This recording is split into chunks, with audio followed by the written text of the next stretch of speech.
अभी हमने एक मोटिवेशनल स्पीकर की एक वीडियो देखी, तो उसमें वो एक बहुत बड़ी एक लाठी थी, डंडी थी, उसको हाथ में ले रखी थी उसने, और कई सारे लोगों को भी उसने इसी प्रकार से अपने हाथ में दिलवा रखी, और वो सबको बोल रहा था कि इसको बैलेंस करो, पर वो एक चीज बोल रहा था, इसको बैलेंस करो नीचे देखकर। वो जहां पर हाथ पर उसने लाठी रखी, वो सब लोग वहीं से देख करके उसको बैलेंस कर रहे थे। फिर उसने कहा कि चलो अब आपने ये करके देख लिया, क्या लकड़ी बैलेंस हुई? नहीं, वो सब कुछ गिर गया। चलो अब एक काम करो, अब इसको ऊपर की तरफ से देखना प्रारंभ करो। अब सबने ऊपर देख करके, लकड़ी के दूसरे छोर पर देख करके उसको बैलेंस करना शुरू कर दिया। देखा क्या, थोड़ी देर में वो लकड़ी काफी देर तक हाथ पर बैलेंस होने लगी। इससे क्या तात्पर्य मिला मित्रों, कि अगर हमारी दृष्टि लक्ष्य पर है, सही लक्ष्य पर हम दृष्टिपात कर रहा है, तो हम वर्तमान दुविधाओं को बैलेंस कर सकते हैं, हम अपनी परिस्थिति को बैलेंस कर सकते हैं। पर अगर आपकी दृष्टि गलत जगह पर है, तो फिर आप उसको बैलेंस नहीं कर सकते। बहुत जल्दी आप उसके षड्यंत्र में जाल में फंस जाओगे। प्रिय मीन राशि के जातकों, बहुत ज्यादा समझने की आवश्यकता है कि 17 जनवरी से जो शनि की 7.5 आप पर प्रारंभ हुई है, उसमें आपको एक सही दिशा, एक सही डायरेक्शन की आवश्यकता है। बस उसको फॉलो करते जाइए और 7.5 का पूरा टाइम पीरियड आपको वो दे जाएगा, आपको वो लाभ दे जाएगा जो आप सोच भी नहीं सकते। नमस्कार प्रिय मीन राशि के जातकों, बहुत खास विषय पर चर्चा कर रहे हैं। सूर्यदेव का राशि परिवर्तन होने जा रहा है, परंतु सूर्यदेव इस समय राहु केतु के अक्ष पर आ रहे हैं, और राहु केतु के अक्ष पर वर्ष में सूर्य 2 बार आते हैं। अब क्या करें, वर्ष में 2 बार जब इस अक्ष पर आते हैं, तो राहु की दृष्टि से गुजरना पड़ता है, केतु की युति से गुजरना पड़ता है। आपने भी बहुत सारी कथा सुनी होगी, इसमें सूर्य को राहु केतु के द्वारा ग्रहण लगाया जा रहा है। मन में बस इसी बात का डर है कि भैया जो ग्रहण सूर्य को लग रहा है, कि मीन राशि वालों, आपके लिए सूर्य देव षष्ठम भाव के मालिक हैं, परंतु आपकी राशि के स्वामी के मित्र हैं, बृहस्पति से मित्र और संबंध गुरु का है। तो आपके लिए इसका क्या फल है, बस यही विशेष जानकारी आज आपको हम देने वाले हैं। क्या डरने की चिंता है, या फिर कुछ अच्छी घटना यहाँ पर देखी जा सकती है? तो प्रिय मीन राशि के जातकों, ये कार्यक्रम है आपकी चंद्र राशि पर। अगर आपको आपकी चंद्र राशि ज्ञात नहीं, तो जो भी आपकी नाम राशि है उसके आधार पर आप इस कार्यक्रम को देख सकते हो। साथ ही मैं आपको एक बात और बताऊं कि कोई भी राशिफल होता है, वो ना तो 100% एक्यूरेट होता है और ना ही 100% वो गलत होता है। आपको समझने की आवश्यकता यह है, बस यहां समझ जाओ कि करोड़ों लाखों लोग एक राशि के हैं। क्या राशि से अगर सबका भविष्यफल तय होना होता, तो फिर राशि देख करके ही सब कुछ बताया जाता, फिर तो जन्म कुंडली की आवश्यकता ही नहीं थी। मित्रों, सबकी अलग अलग दशा चलती है, महादशा चलती है, कुंडली के अंदर ग्रहों की स्थिति अलग अलग होती है, तो सब पर तो सेम चीजें घटित हो ही नहीं सकती। किसी पर आगे, किसी पर पीछे, किसी पे ज्यादा, किसी पे कम, किसी के यस, किसी की नो, यानी कि अलग अलग फलादेश सबका होता है। स्पष्ट बोलता हूं, अच्छी लगे तो भैया लाइक करना, वीडियो को नहीं लगे तो जैसा मर्जी आपको जो करना वो करे। बताने का मोटिव केवल मात्र इतना है। अब मीन राशि वालों के लिए बन रही है ग्रहण युति, पर बन रही है सप्तम भाव के अंदर। तो सबसे पहले तो जान लो कि भैया सूर्यदेव है क्या आपके लिए। सूर्य आपके लिए षष्ठम भाव का प्रतिनिधित्व करते हैं। जहां पर आप वीडियो में देखो, जहां 6 नंबर लिख रहा है ना, इस घर को रोग, ऋण, शत्रु, व्याधि, इन चीजों से जाना जाता है। इस षष्ठम भाव के मालिक है सूर्यदेव। अब ये सूर्यदेव आ रहे हैं आपके सप्तम पर, जहां केतु पहले से मौजूद है। और केतु और सूर्य के भी थंबनेल में देखा होगा ना, सूर्य का मुंह विकराल सा और सर्प रूपी केतु। तो ये सूर्य केतु अब आ रहे हैं एक घर, एक जगह। अब 2 एंटी ग्रह। एंटी क्यों? क्योंकि सूर्य प्रकाश है तो केतु अंधकार है। सूर्य पद की प्राप्ति है तो केतु पद की मुक्ति है। सूर्य अगर भौतिकता है तो केतु आध्यात्मिकता है। तो इसीलिए दोनों के एलिमेंट अलग अलग हैं, दोनों के कारक तो अलग अलग हैं, इसलिए शत्रुवट संबंध में रहते हैं सूर्य और केतु। और यही कारण है इसके ग्रहण लगाता है भाई सूर्य को राहु और केतु मिलकर के। तो अब ये जो अलग अलग कारक तत्व वाले ग्रह हैं, दोनों आ रहे हैं एक घर में। अब 2 बंदों को, यानी कि 2 ऐसे शत्रु पक्ष के लोगों को या 2 दुश्मनों को एक कमरे में छोड़ दो, क्या करेंगे? क्या करेंगे? वहां पर जाकर के वो कहीं ना कहीं द्वंद्व ही तो करेंगे, युद्ध की स्थिति तो बनेगी। तो सिर्फ इसीलिए घबराहट पैदा होती है कि भैया ये आपके लिए तो युद्ध ना कर दें, आपके किस घर में युद्ध कर रहे हैं, क्या उसका इंपैक्ट होने जा रहा है, चलो जानते हैं आराम से। तो सूर्यदेव भैया आ गए हैं आपके सप्तम भाव पर, कन्या राशि पर। सूर्यदेव अपनी मित्र की राशि, बुध की राशि पर आए। सबसे पहले सूर्य का फल जान लेते हैं भैया। सूर्य यहां पर बैठ करके गलत नहीं है, खराब नहीं है। सबसे पहले तो ये जान लो, सूर्य क्यों खराब नहीं है? पहले तो आपके भी मित्र हैं, और दूसरा जिस राशि पर जा रहे हैं उसके भी मित्र हैं, जिस राशि से निकल रहे हैं उसके भी मित्र हैं। तो सूर्य का गोचर खराब नहीं है, तो फिर खराब क्या है, चलो उसके बारे में भी आपको बताऊंगा। तो सूर्य अच्छा है, किस लिए अच्छा है? सूर्य सेविंग्स, आपके धन के मामलों के लिए अच्छा है। सूर्य आपके यश पद प्रतिष्ठा को देने वाला ग्रह है, उसके लिए अच्छा है। सूर्य आपका मान सम्मान बढ़ा रहा है, उसके लिए अच्छा है। सूर्य आपको नई नौकरी में अच्छा परिवर्तन, नौकरी में अच्छा प्रमोशन और आपके व्यवसाय में उन्नति दे रहा है, उसके लिए अच्छा है। क्योंकि कंपटीशन के मालिक सप्तम में आ रहे हैं, तो आपके व्यापारिक कंपटीशन को ये अच्छा करें, व्यापार की कंपटीशन को बैलेंस करेंगे, उसके लिए अच्छा है। बट जो सबसे ज्यादा ध्यान देने वाली बात है वो क्या है, जो सूर्य होता है और ये केतु होता है। पहली बात तो ये दोनों के दोनों ही अलग अलग कारक तत्व गए हैं, पर सूर्य के अंदर होती है अग्नि, और दाम्पत्य जीवन को चलाने के लिए चाहिए समझदारी और शांति। दाम्पत्य जीवन में अग्नि का कोई काम नहीं होता।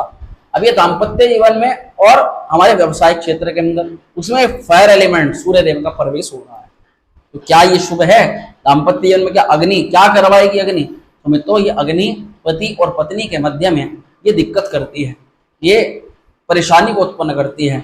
और इस फायर एलिमेंट से या तो आप या आपका पार्टनर क्रोध की अग्नि के कारण से एक दूसरे में जबरदस्त तरीके से टकराव कर सकते हैं। पर इस पर ऐसा नहीं है कि होकर ही रहेगा, क्योंकि हमने शुरुआत में आपको सब क्लियर कर दिया।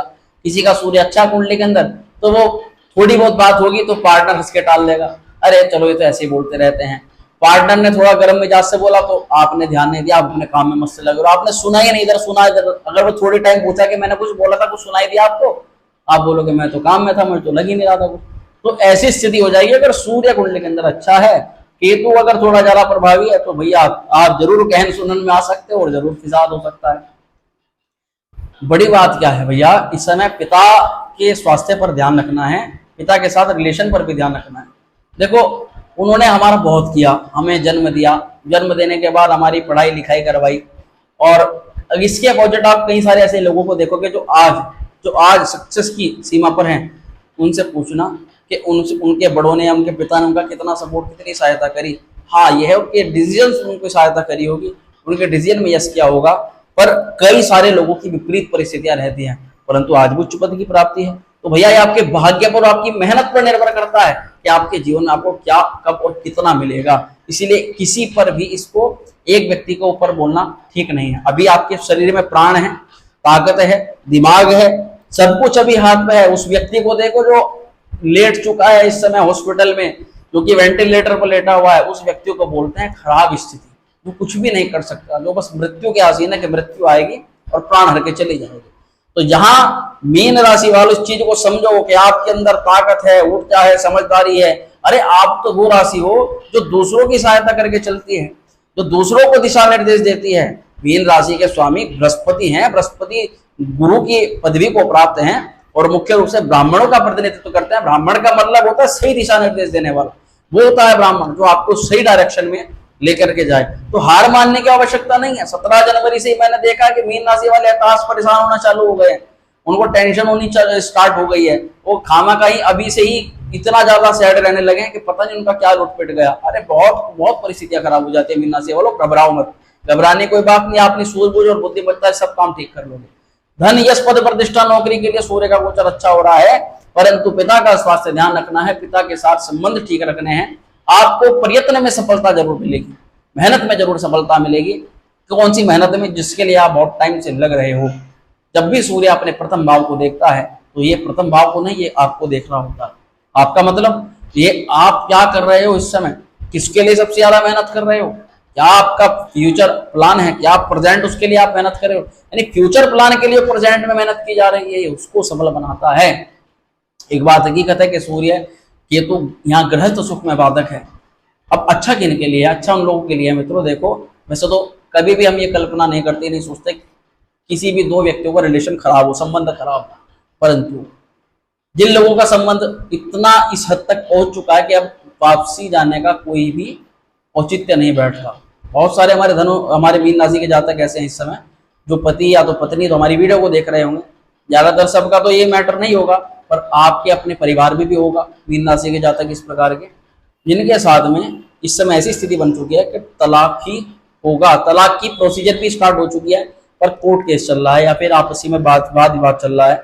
अब यह है कि वो कब टूटेगा, उसके लिए एक होती है ना चोट, कब उस पर लगेगी कि वो चीज हो जाए। तो ये जो सूर्य केतु की युति बन रही है ना, ये मुझे बहुत जबरदस्त ऐसा लग रहा है कि इस महीने कुछ ऐसा हो सकता है, कुछ ऐसी कि आप उस चीज से मुक्त हो जाओगे। है ना। केतु मुक्ति दिलवा देता है जब किसी चीज से कोई चीज बिल्कुल हद से ज्यादा खराब हो जाती है। पर वहीं अगर आपका थोड़ा बहुत, जो ज्यादातर मीन राशि का थोड़ा बहुत डिस्टर्बेंस है, भैया बातचीत से सुधार लो, क्यों ये चीजें अपना बच्चे बर्बाद हो जाते हैं, जीवन खराब हो जाता है, इन चीजों में कुछ नहीं रखा होता। बहुत सारी जब चीजें टूटती है ना तो बहुत कुछ खराब होता है। तो आप प्यार से स्नेह से अपना मान करके चलो। केतु सप्तम भाव के अंदर है तो ये जो तलाक वाले हैं उन लोगों के लिए अच्छा, उनका तलाक के योग बन रहे हैं, तलाक सफल हो जाएगा। बाकी नौकरी बदलना है और नौकरी में बदलाव है, धंधा बदलना है, काम अच्छा नहीं लग रहा, काम में कुछ नए तरीके से शुरुआत करनी है, या काम ही बदलना है, काम को ही छोड़ो, ऐसा मन में कुछ आ सकता है। बट ये कुछ समय के लिए चल रहा है, कुछ समय का, वैसे तो बहुत टाइम से चल रहा है, गिरावट चल रही है, तो इसीलिए मन में अब ऐसा आ रहा है कि भैया अब ये काम चेंज कर देना चाहिए। पर मैं कहूंगा भैया 2 महीने रुको, 2 महीने के बाद में सूर्य की स्थिति अच्छी अवस्था के अंदर जाएगी तो आपको निश्चित तौर पर बढ़िया अच्छा बदलाव होगा। फिलहाल के लिए आपको थोड़ी वेट करनी चाहिए, क्योंकि कुछ बदलोगे तो वहां भी खर्च करना पड़ेगा। अब थोड़ा सा इसे समझते हैं अलग तरीके से। सारी मोस्टली जानकारी हमने आपको दे दी मित्रों। सूर्य देव आत्मबल आत्मविश्वास के कारक ग्रह माने जाते हैं। केतु के साथ में होने से आप अपने ही अंदर अपने ही आपका खंडन करना शुरू करोगे। बहुत सारी चीजें व्यापार में, नौकरी में ऐसी हैं कि जिन चीजों में आप परफेक्ट हो उन चीजों में गलतियां होंगी आपसे, और वहीं कुछ चीजें ऐसी हैं जो आप नई और अचानक कर दोगे और उसमें आपको बहुत ज्यादा अप्रिसिएशन भी मिलेगी। इनफैक्ट आपको खुद को अपने ऊपर यह गर्व होगा कि ये काम तो मैं सोच के चला था, मुझसे होगा ही नहीं, और ये काम मैंने कर दिया। तो ये सूर्य केतु की युति आपके लिए करवा देगी। दोनों के दोनों ही के दृष्टिगत प्रभाव आपकी राशि के ऊपर है। तो यहाँ इस महीने यानी 16 सितंबर से लेकर के 17 अक्टूबर के बीच में कई सारी आकस्मिक घटनाएं, अचानक परिवर्तन आपके स्वभाव में, आपके व्यक्तित्व में होना निश्चित है। बट आपके स्वास्थ्य का आपको विशेष ध्यान रखना है, हेल्थ का विशेष ध्यान रखना है, पिता के साथ संबंधों का ध्यान रखना है, सबसे ज्यादा ध्यान रखना आपके पार्टनर के साथ में, क्योंकि बहुत ज्यादा चांस है अगर आप पार्टनरशिप में व्यवसाय करते हो तो आपका पार्टनर इस समय टाटा बाय बाय कहीं ना कुछ करने वाला है, कुछ चीजें छुपाने वाला है, कुछ चीजें आपसे ऐड करने वाला, और बीच आपको बिल्कुल भी ठीक नहीं लगेगी। मित्रों यही था, इतना ही था। इससे बचाव के लिए क्या उपाय करने हैं चलो ये जानते हैं, पर उससे पूरी एक जानकारी आपको बताता हूँ कि श्राद्ध पक्ष शुरू होने वाला है। ठीक है, हम देवताओं की पूजा करते हैं, आराधना करते हैं, पर अगर हमारे देवी पितृ महाराज जो देवताओं से भी पहले आते हैं, अगर वे असंतुष्ट हैं, और 90% जो लोग जो हम जिनकी कुंडलियां देखते हैं उनके यहाँ 90% पितृदोष निकलता ही निकलता है। उसके एक नहीं सैकड़ों कारण है। उनके घर का माहौल, उनके द्वारा की जा रही पूजा पाठ की प्रक्रिया, उनको कब किस समय पितरों के निमित्त पूजा करनी है, उनको बहुत सारी चीजों का ज्ञान नहीं होता, जिस कारण पितृदोष रहता ही रहता है। अब पितृदोष रहेगा और आप पूजा करोगे और देवताओं की, उस स्थिति में क्या होगा कि ना तो वो पूजा वे ग्रहण करेंगे, क्योंकि जब घर के पितृ, घर के बुजुर्ग संतुष्ट ना होना, कहते हैं ना कि घर के माता पिता को तो आप दाल रोटी नहीं दे रहे और बाहर शंकर जी को और सब देवताओं को आप 56 भोग लगा करके आ रहे हो, तो क्या वे भोग स्वीकार करेंगे? ऐसे ही मित्रों जब कुल के देवी पितृ नाराज होते हैं, वे संतुष्ट नहीं होते, तो पूजा पाठ भी, उपाय भी कार्य नहीं करते। तो ये बहुत उत्तम नहीं अति उत्तम अवसर आपको मिल रहा है कि इस पितृपक्ष में आप घर बैठे एक ऐसी अद्भुत पूजा के माध्यम से आप घर बैठे ही अपनी व्यवस्था, अपनी सामग्री, अपने ही प्रयोजन से आप घर बैठे पूजा करने का आपको सौभाग्य मिलने जा रहा है हमारे चैनल, हमारे द्वारा या हमारे यूट्यूब चैनल के द्वारा। तो इसमें आप घर बैठे प्रतिभाग कर सकते हो। अब इसके लिए क्या करना है आपको कि आपको व्हाट्सएप पर पितृ पूजा या श्राद्ध पूजा लिख करके हमें व्हाट्सएप पर मैसेज कर देना है।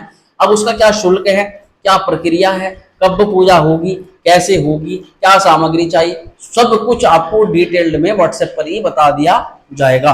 तो मित्रों आशा करते हैं कि जो जानकारी हमने आपको बताई है तो अच्छी लगी होगी। यहाँ उपाय रह गया था, कई लोग सोच रहे हैं उपाय नहीं बता, तो भैया उपाय के तौर पर आपको गणपति अथर्व शीर्षम का पाठ करना है, गणेश जी की पूजा करनी है, गणपति महाराज की अर्चना करनी है, और तिल का और तेल का, काले तिल का और तेल का दान करना आपके लिए श्रेष्ठ रहेगा शनिवार को। और केतु के बीज मंत्र का जाप आप करना बहुत अच्छा रहेगा। और सबसे ज्यादा जरूरी है कि शनि देवता की आराधना आप करते रहिए। केतु के मंत्र के लिए ओम केतवे नमः रात्रि काल में प्रतिदिन जाप कर सकते हैं, और शनि मंत्र ओम प्राम प्रीम प्रोम सह शनिचराय नमः।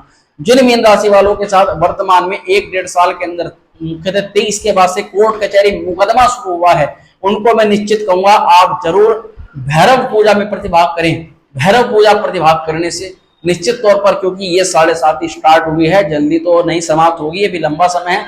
और कोर्ट कचहरी मुकदमा बीमारी अगर 7:30 में स्टार्ट होती है तो लंबी चलती है, वो क्रोनिक ना बने, वो आगे ना बढ़े, वो बड़े स्तर पर ना जाए, इसलिए भैरव पूजा से जुड़ करके जरूर आप उसको अपने पक्ष में लेने का कार्य कर सकते हो। इसके लिए आप सीधा हमसे संपर्क कर सकते हो।